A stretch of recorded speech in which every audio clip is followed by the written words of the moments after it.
தடுக்க முடியவில்லை.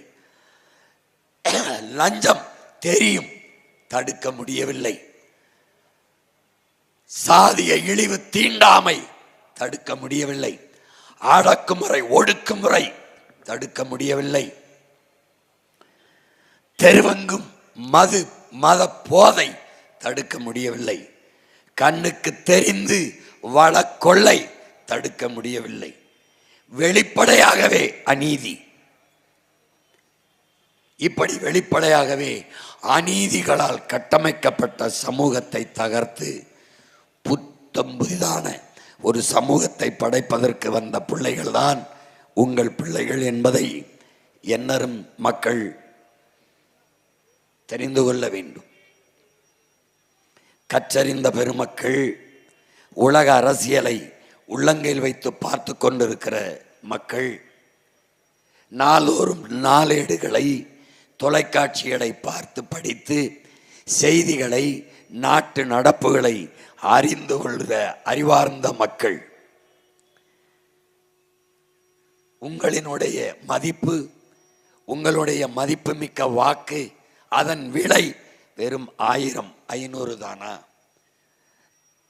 தன்மானமும் இனமானமும் உயிரென்று வாழ்கிற ஈரோட்டு கிழக்கில் வாழ்கிற என் உயிர் சொந்தங்களே, நம்முடைய மதிப்பு வெறும் 1000 500 தானா? மான தமிழ் மக்கள் பார்த்து பார்த்து கட்டிய வீட்டை அடமானம் வைப்பான், உழுது விளைக்கிற காட்டை அடமானம் வைப்பான், நேசித்து கட்டிய மனைவியின் தாலியை கூட அடமானம் வைப்பான். ஆனால் தன்மானத்தையும் இனமானத்தையும் ஒருபோதும் அடமானம் வைக்க மாட்டான்.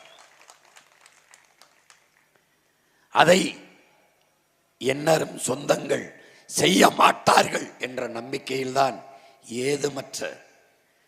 ஏதுமற்ற உங்கள் பிள்ளைகள் இந்த அரசியல் களத்தில் நிற்கிறோம். எதிர்த்து நிற்பது யாரை?